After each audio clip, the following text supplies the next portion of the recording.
that ready. Yeah. Oh, starting right now. There we go. Good evening. This is Sheena Aline, your Caribbean College Planner and Student Advisor at the Student Center. And we're back for another monthly webinar where we are going to talk about when to pursue a master's degree.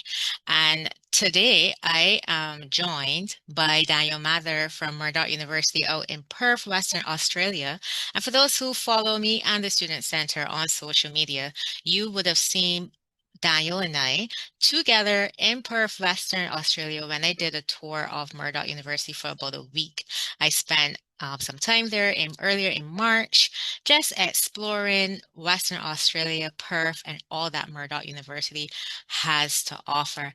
And it definitely was a trip for the books and a very enjoyable one indeed. So today, for the first time, we are back together, but online now. And this particular webinar, we're going to focus on when to pursue a master's. Usually our previous webinars may focus a little bit on undergrad, and we do some postgrad options, but this is a dedicated webinar for anyone looking to do a master's degree. And to get started, I'm going to lead off first, which I usually don't do, but we're going to first talk about grad school on the whole. And then we're going to move to Daniel, who's going to talk about what Murdoch University offers at the graduate level. If you're joining us on Facebook, and you can send us any questions you have via the comment section if you have queries, or you can email them to media@thestudentcenter.net.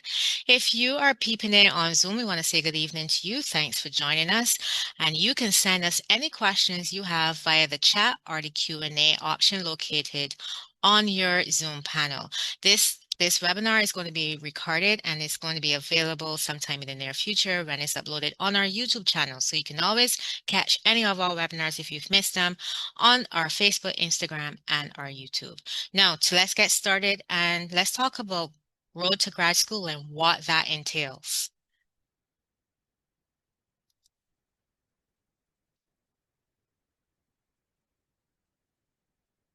So we're going to do a little bit as why graduate school, getting started, looking at the application process. Some graduate programs, depending on the type of master's program you're applying to, might have a bit of a research. We're going to then move over to Daniel, and then we'll have a Q&A afterwards. So what is graduate school? So after you've gotten your bachelor's, the next step you be what we call a graduate. And anything after that is either some persons deem it as postgrad, depending on which country you're in, or some call it graduate school, where you do a more focused approach. You're more focused, you're more specialized. So if you're coming from an accounting background, you might want to do a master's in forensic accounting, or you might just want to upgrade, you might go into actuarial science. You really do a deeper dive into the area of study that you're looking to do. For some people, a master's program might be launching them into a completely different field, but it's still a more focused subject area that they would look at. And grad school sometimes can be a bridge between from a master's to a PhD. So that depends on where you want to go. Now, I know some frequently asked questions that persons tend to have. Are there more funding opportunities at the graduate level? You certainly do find more funding opportunities at the graduate level than at the undergraduate level,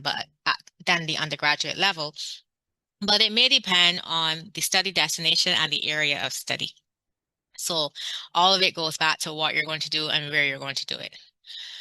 Can I get my entire PhD funded? That's a big question we get quite often.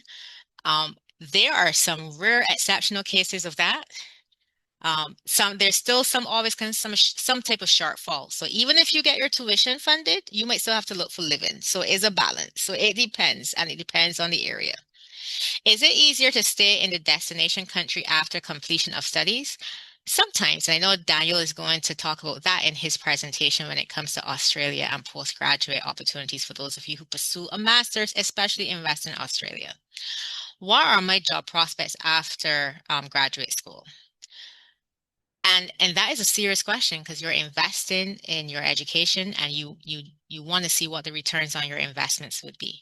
Another question we get will be, my undergraduate grade point average is not great. Can I still consider graduate school? And the answer to that is definitely yes. You still can, but it's up to you if you are able to do what it needs to be done in order to progress into your desired master's degree. And do I have to pursue a degree, or are there alternate programs at the graduate level? Now, there are master's degrees, there may be postgraduate diplomas and certificates. It all depends on the area of study, the school, and where you may be looking to study.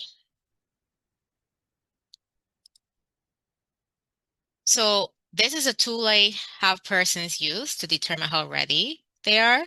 So if you can answer questions under each of these categories, so experience, what type of graduate or postgrad journey would you like? Do you want a program that's research heavy? Do you want one that's more taught based? Do you want one that includes a work placement? Those are sometimes not always available, but if there's an internship or place or industry type placement option available, would you like that as part of it? Do you want a graduate school that has networking opportunities where you get to mingle with industry practitioners? You have to decide for yourself, what's the best possible experience I need to have in order for me to reach my outcomes, to meet all of my outcomes, as well as to perform at optimum. And then recognition. Is the institution you're looking at accredited? And if you're going abroad, whatever you are going to study in another country, will it be recognized upon return? That's a question you should ask. Is the qualification industry recognized? And depending on your field of study, you want to make sure that the qualification you have is accepted for you to practice in your desired field. And is my mobility improved? And by mobility, I mean it could be a job prospect mobility where you get promoted, you move up in your career field, or for some people, it means, am I able to be globally recognized with this qualification? Can I get a job anywhere with this qualification? And of course, return on investment. What are my expected outcomes? So for persons who are looking to do a master's degree, what what is the objective you're trying to achieve? Is it you want to get into research? Do you want to proceed on to academia? Do you jump back into be a practitioner? Do you want to write a book? Whatever your research is going to lead to, do you want it to develop into other outputs? That is a big question you need to ask. So you start to envision what you may want for yourself. So as you get started, you have to first figure out, what do you want to study? Whether you want a research or taught degree, there are different types of master's degrees. So you have to definitely start doing your research on that, whether there's funding or whether it's self-finance, internships or projects, or where do I want to study? These are some of the things you have to start researching on when you are getting started. And if you can't get through some of these checkpoints, then maybe you may not be as ready as you think you are. You might have to go back and do a little bit more work and some thinking. Now, the application process will vary, but this is just some of the steps or requirements you may have to take when you are when you are looking to apply to a master's degree, particularly, or anything above that. So some may require you to do a faculty search first, where you have to identify a faculty member that is willing to work with you. So that definitely means that you need to have some type of research proposal or statement ready. And then your school selection. So based on if you're pursuing a program that requires you to have faculty approval first, that will determine the schools that you select or end up applying to. And they're not all master's degree programs require this, but there are some that do. And I find if you are looking at Canada, especially, and you're looking at some of their research degrees, this is definitely a step you have to take. For England, it depends on if you're doing a taught or a research-based master's. And Daniel will talk to you about the Australia method, which I know is pretty straightforward.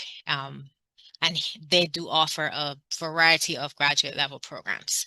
There's always an application form and the application fee applies. In some cases, there are some schools who may waive the application fee. I know in the case of Murdoch, we do have no application fee, and quite a few UK schools don't have an application fee, but US and Canadian schools tend to have an application fee. Some programs will want you to have a curriculum vitae because in some cases, they're looking to see if you have relevant professional or research experience to justify your admission into the program.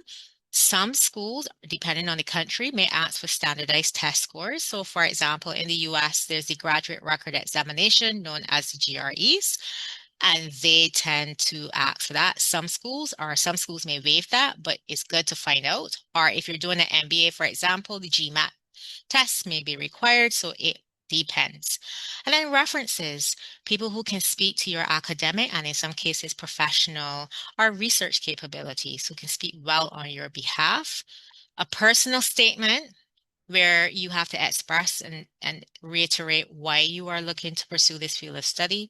So it's really a statement expressing what brought you here, your rationale for pursuing this area, what makes you think that you're ready for it, and then what you plan to do after, and why you chose this particular school and program. What about it makes it suitable for you?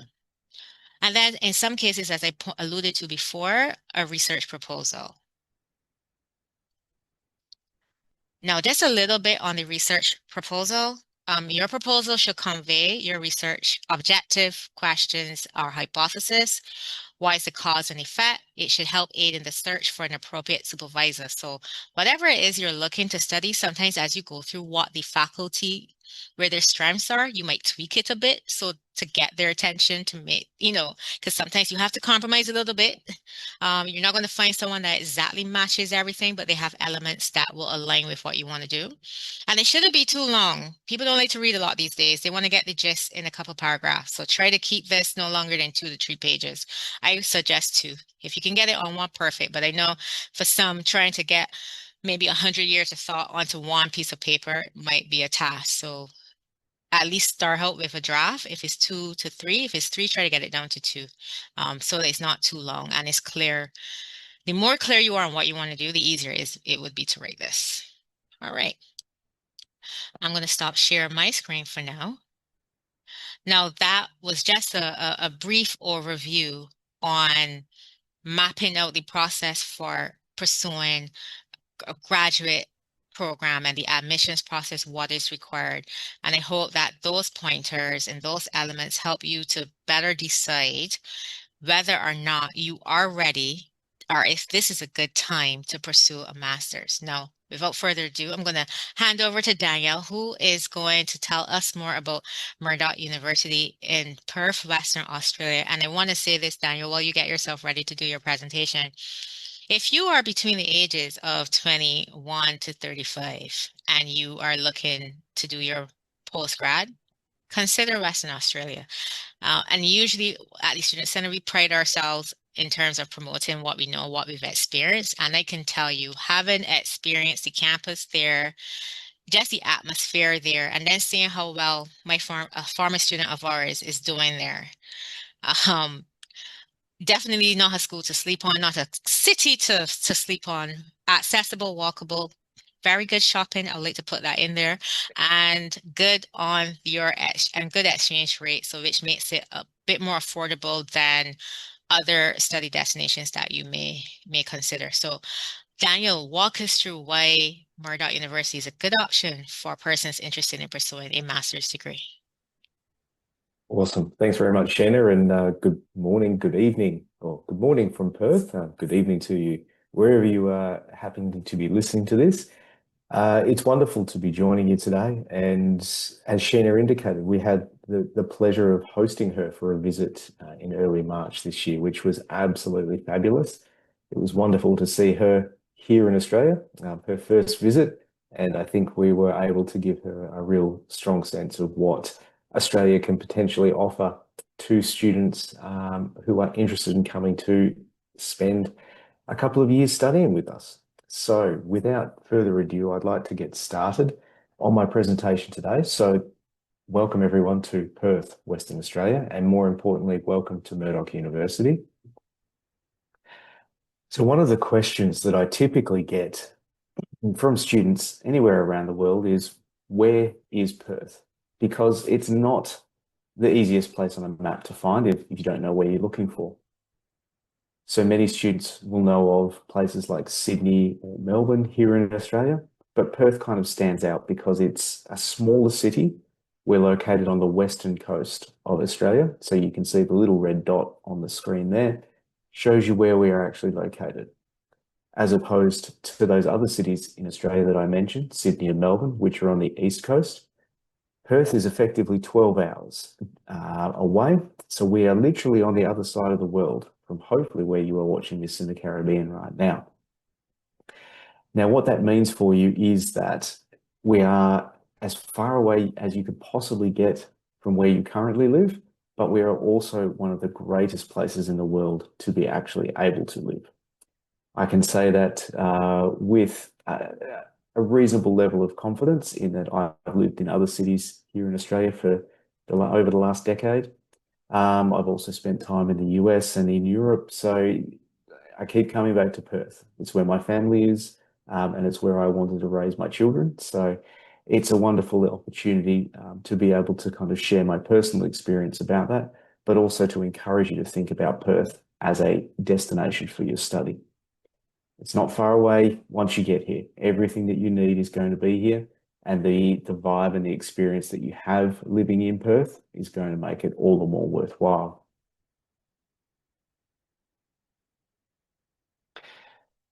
So you're probably asking, well, what can Perth offer that some of these other destinations that I'm thinking about can't? On the screen in front of you is a couple of pieces of information I think are going to be really, really important for you as you make your decision.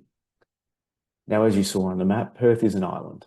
It's a very large island, but it is still, Australia is a very large island, and Perth is one of the capital cities of that particular island. So for any of you who are coming from that island lifestyle, you're not going to have to make a huge shift. We're still an island. We've still got all of the benefits of being in an island. And as you can see from some of the photos that I've provided on the screen here, island life, beach life, the water, being outdoors is a huge part of everyday life here in Perth. So our city itself has a population of between 2.5 billion people. So it is a reasonable sized city by Australian standards. By world standards, it's a relatively small city. But what that does give you is an enormous amount of space to explore both the lifestyle here in Perth and, more importantly, in the state of Western Australia where we are. So Perth as a city welcomes a significant number of international students from around the globe every single year.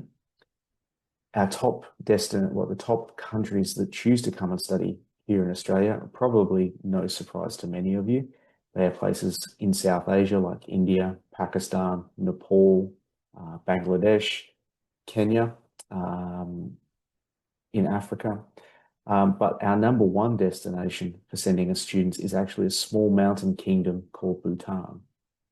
So at the moment, we have about 1% of the entire Bhutanese population living here in Perth. So what you're going to find is that Perth is a very, very multicultural city, and you are going to be able to find a comfortable place to spend your time with students from around the world, but also with other students from the Caribbean, if that's what you decide to do.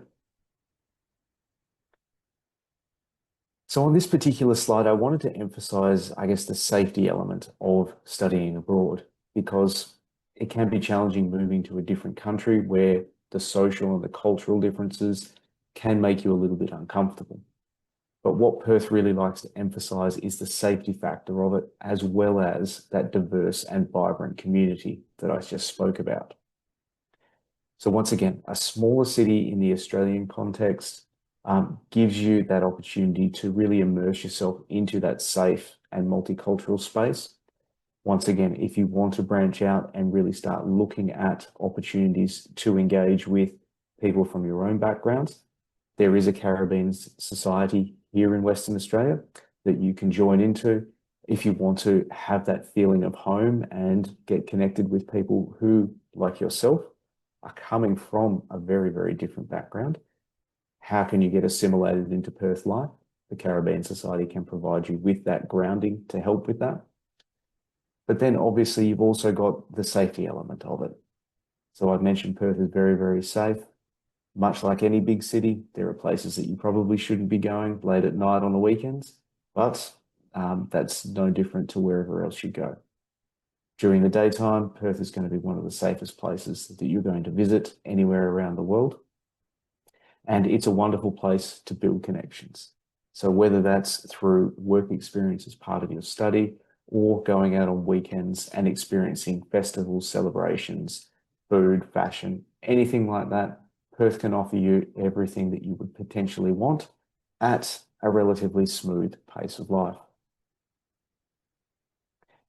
And then obviously, Sheena alluded to some of the cost of living, which is obviously a big decision point that you're going to have to consider when you're planning on studying abroad, because at the end of the day, you are making an investment in your study.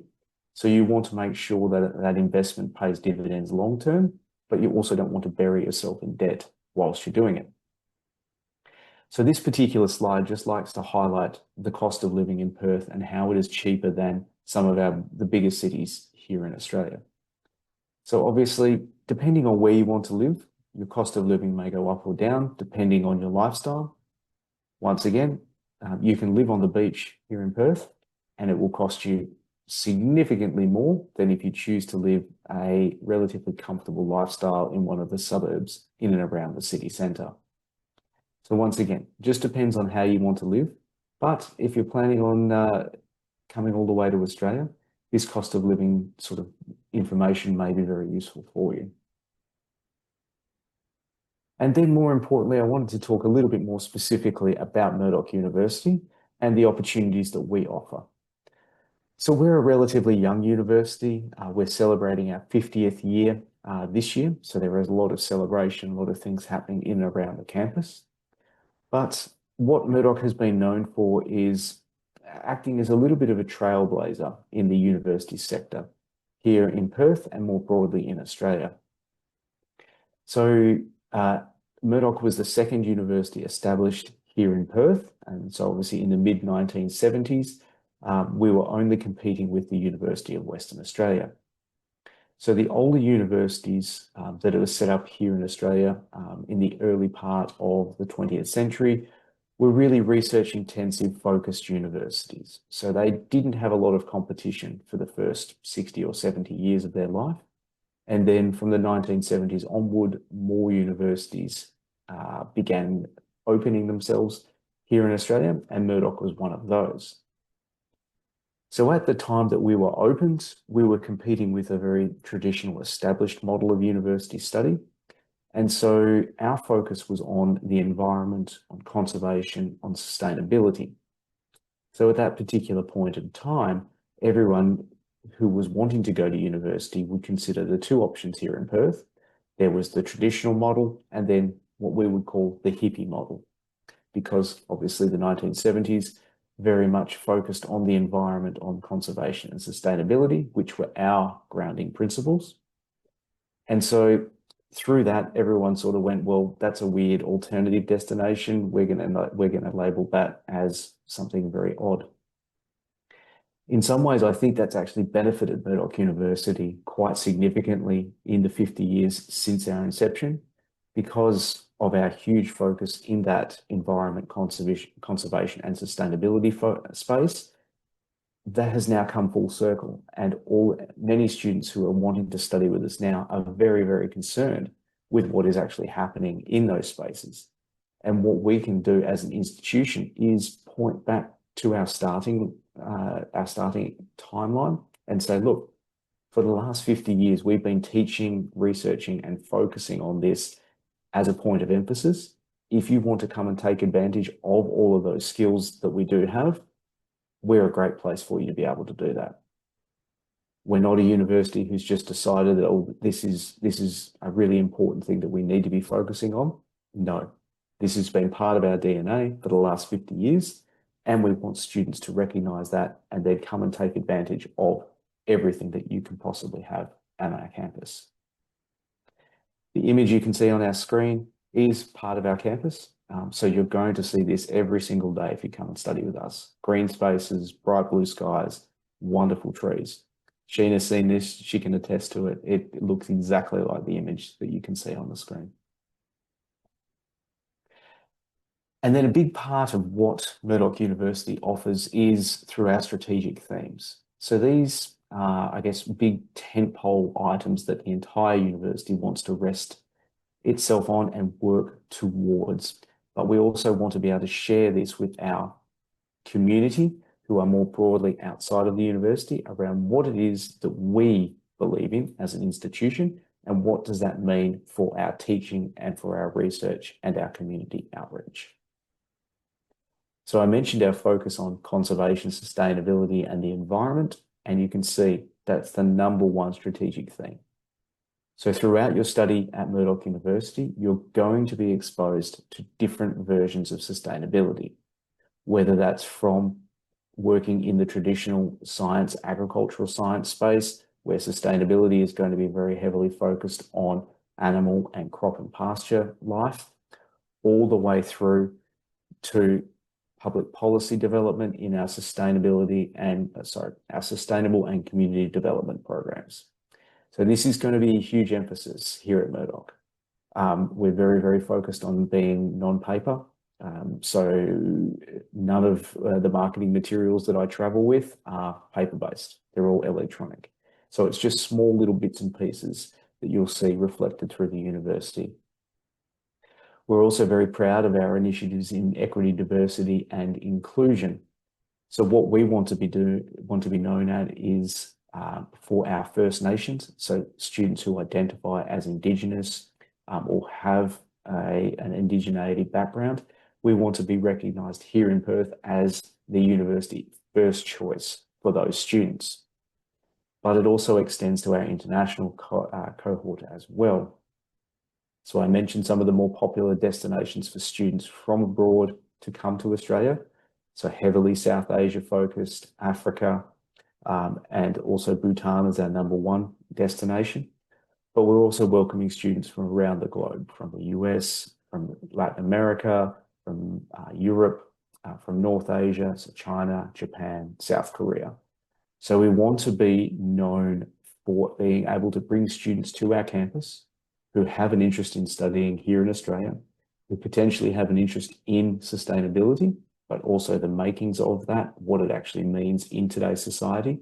And then we want to bring them onto our campus where it's a melting pot for ideas of how we can continue these conversations. How do we bring those forward into today's society, but also into the society after people graduate from study as well.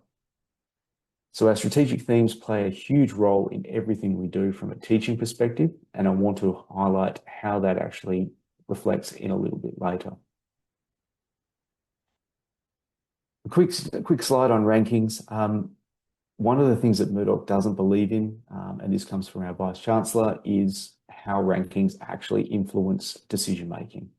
So we do put these up on the screen because we think it is actually very useful for students to get a sense of what other students think of the university. So these particular rankings actually come from a survey of our international student cohort, so telling us where they think our strengths are. So this is an important part. This isn't just our researchers and the research papers that they are producing and how that influences student decisions, which some other universities will certainly use for recruitment purposes. What we like to do is actually say, look, this is what our students are telling us. If you think this aligns with what you're interested in, that's great. But don't base all of your decision-making on what a ranking tells you about a university. It's really important to understand what it is that the university is going to be able to give back to you. And then I wanted to highlight some of the study benefits of coming to a destination like Perth and Australia more broadly. So by choosing to study in Perth, as part of your student visa, you have the opportunity to work part-time during your study, which is great because you can obviously find part-time work, whether that's in your field or more broadly in the hospitality area, which is typically where most students end up working. You're at least able to support yourself in some measure whilst you're studying. So you can work part-time during your semester of teaching, and then outside of that, so over a summer holiday, you can choose to work full-time, which in Australia is 37.5 hours a week, but you can choose to work as much as you like outside of that. For today's presentation for students who are looking at masters or PhDs, if you're traveling with a family and you have school-aged children, your children can study for free at a public school here in Perth for the duration of your study. So there's no cost, no tuition cost to you for that, for your children to attend public school. So that's either at the primary school level, so anywhere up to the age of 12, or for high school as well. So that can be a really attractive selling point, especially if you're planning on traveling with a family. Obviously, we also offer discounted public transport, so it's about half of the price that I would pay to be able to move around the city centre and out into the suburbs, and the public transport network is actually very, very good. The Murdoch campus is connected to the Perth city centre by a public transport network, so a bus system to a train system that takes you straight into the city centre. And you can also choose to take public transport out to the coast and the beach if you wanted to do that. And then Sheena alluded to, I guess, your return on investment opportunity. And this is where Perth really sets itself apart from the rest of Australia. So at the conclusion of your study here in Perth, you have the opportunity to apply for a further visa, which allows you to stay for working. And so we call this a post-study work rights. So it's basically a post-study visa that enables you to stay here in Perth for up to 3 years after you graduate. And there are no restrictions on your work in that 3-year timeline. So once again, from a return on investment perspective, you have the opportunity of completing a 2-year master's with us and then potentially staying for an additional 3 years. So that's a 5-year window here in Perth where you can actually maximize the return on your investment through seeking job opportunities. So it's a great separator from the rest of Australia. So for most other big cities in Australia, you can only stay for an additional 2 years. So Perth, because we're identified as a slightly different city in the Australian context, we're able to offer an additional year of post-study work rights. So if that's something that is attractive to you, then I would strongly encourage you to consider Perth as a destination. And now I wanted to switch gears and talk a little bit about the different study areas that we offer here at Murdoch University. So you've got a bit of a breakdown on the screen in front of you of the different schools that we have here at the university. And what I wanted to do was circle back around to our strategic themes and highlight the focus on our sustainability and how that plays a role here. So you can see we start off with agricultural sciences and we work all the way through to veterinary medicine. So you can see that there is a very significant through line between all of our different schools and our focus on sustainability. So obviously, if you're looking at studying anything in the sciences, our focus in the environment, conservation, agriculture is going to be very, very well supported through your study here at Murdoch University. But in addition, we are also going to be able to offer you some very interesting alternative areas of study. So obviously our business school has MBA, Master of Accounting programs. Our information technology school also offers IT programs with a significant focus on cybersecurity and AI, which are hugely topical at the moment. For students who are looking for media and communication, we offer a number of postgraduate degrees in that space that is specializing in areas like strategic communications. So how to talk about what it is that you are trying to sell from a company's perspective. So there are a number of different ways that we offer this. The key thing I wanted to emphasize here was that sustainability focus. So once again, Murdoch University, all the way from our hard sciences, so that agriculture, that veterinary science, there is that strong through line of that sustainability focus. So if you think about it as you have the hard sciences on one end of the spectrum, in the middle of the spectrum, we have our engineering and energy programs. Unlike many of the engineering schools around Australia, we don't teach the traditional engineering models. So we don't offer civil, mechanical engineering. Our engineering programs are focused in renewable and sustainable technologies. So once again, it meets that through line of that focus on sustainability.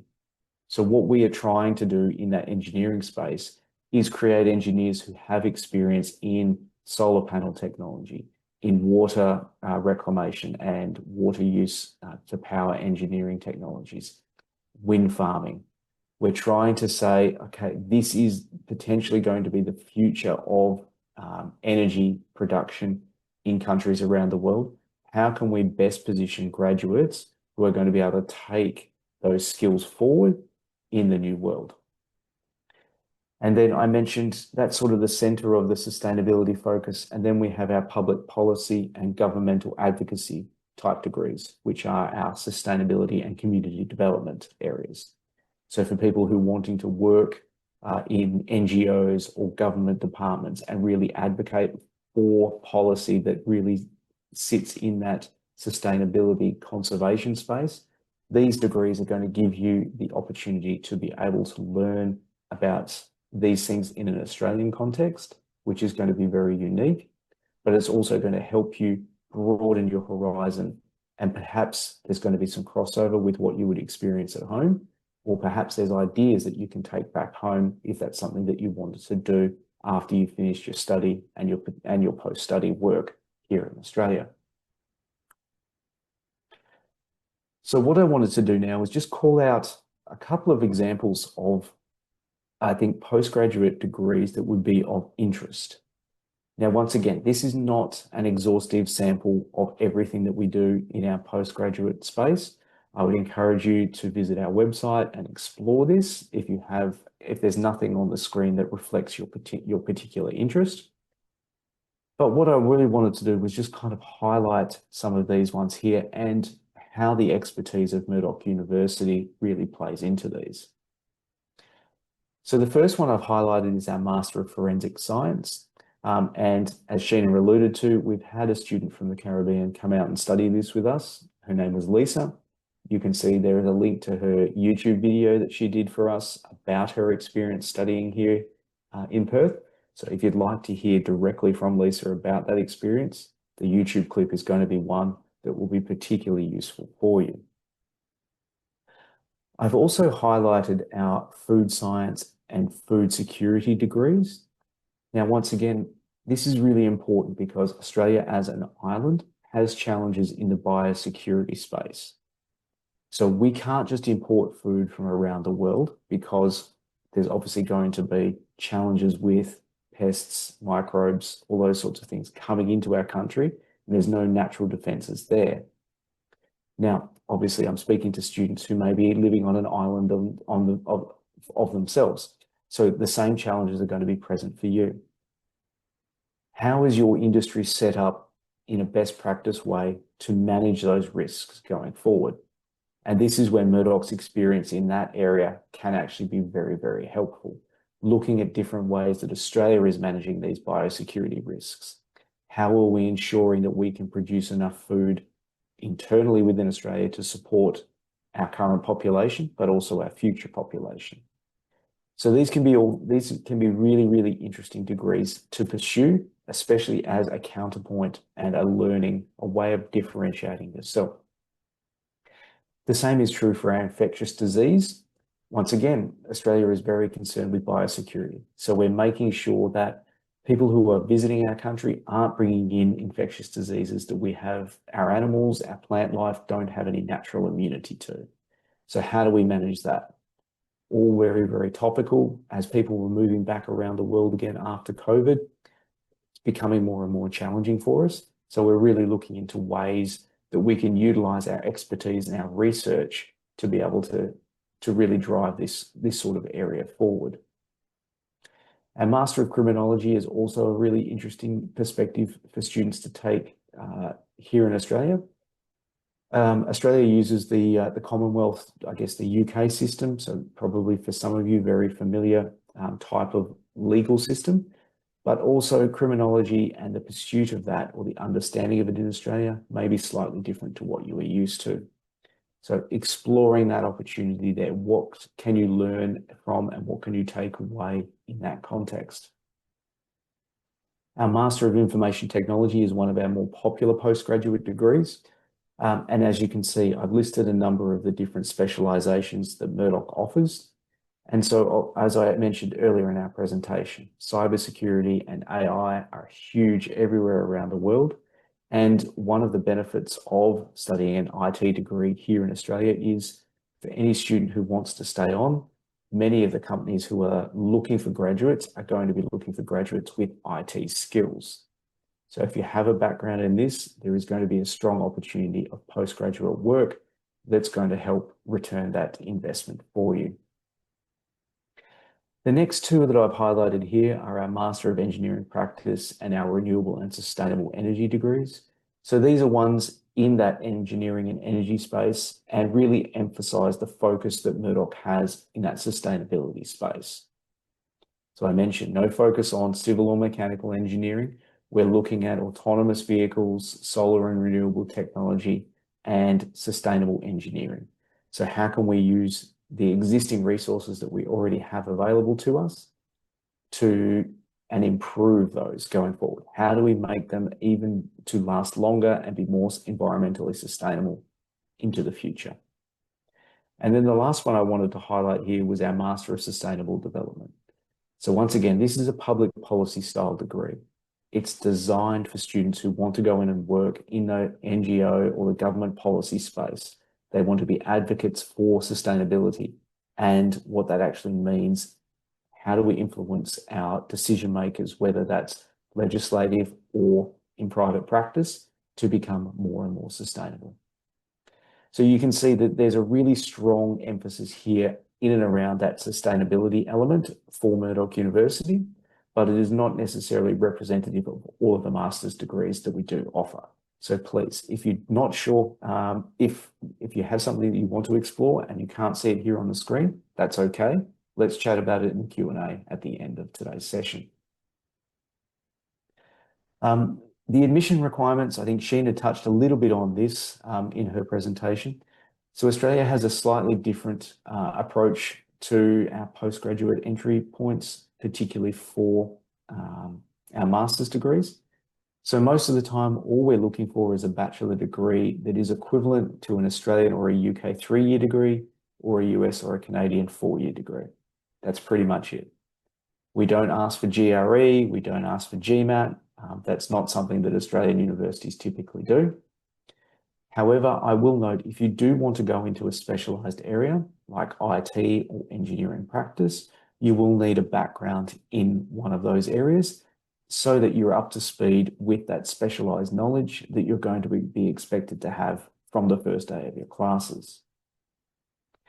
And then from an English language perspective, if you have studied in any one of those countries that you can see listed on the screen within the last 5 years, you don't need to sit an English language test, which is a great thing for many students. And obviously, if you have any questions about these admission requirements, Sheena is going to be your point of contact before discussing how you may be able to gain admission to Murdoch University. And then I wanted to highlight that if you're not certain about coming and studying in Australia, or if you've been away from study for a little while, you can also use a pathway option to come into university here at Murdoch University. So we work with our on-site college, which is Murdoch College, to provide a postgraduate entry option, which is a 1-trimester effectively qualifying program. So this is basically just a quick, short upskilling opportunity for you to take that basically gets you back into the rhythm of actual studying again. So once again, if you've had that gap, you're not feeling confident, you can actually use this postgraduate qualifying program to gain admission into any one of these degrees that you can see here on the screen. This list is expanding rapidly, so please don't be concerned if you don't see the degree that you're interested in studying.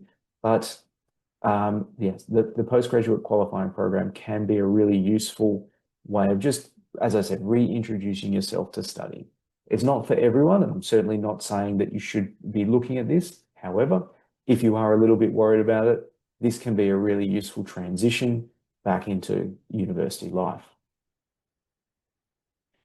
And then from an application timeline, Australia works on a different academic year to what you may be familiar with in North America, Europe, or the UK. So we run on a calendar system. So our academic year runs between February and November. So you can see some of the different entry options at the bottom of the screen there. We do offer, I guess, 5 different entry points. 3 of those entry points, which are our trimester teaching periods, are primarily for business degrees. So if you're looking at an MBA or a Master of Accounting program, those would be the ones that we'll be running on our trimester. The bulk of our postgraduate master's programs will be offered on a semester basis. So for many of you starting in semester 1, that would be late February that you would need to be here in Australia, or alternatively, a late July start. So slightly different, but an important point just to emphasize.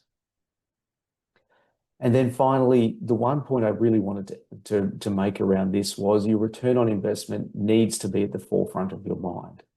And what Murdoch University are doing is recognizing that the cost of traveling to and studying in Australia can be higher than what it is in your home country. So we're trying to return that investment back to you through our 20% scholarship. So this scholarship is available to anyone who is eligible for admission to the university. There is no GPA requirement. There is no test score requirement. There is nothing other than if you are eligible to study with us, you are eligible to receive a 20% scholarship for the life of your degree. So if you're doing a 2-year master's, each year of your master's, you will receive a 20% reduction on your tuition cost. If you're doing a 5-year PhD, the same is true again.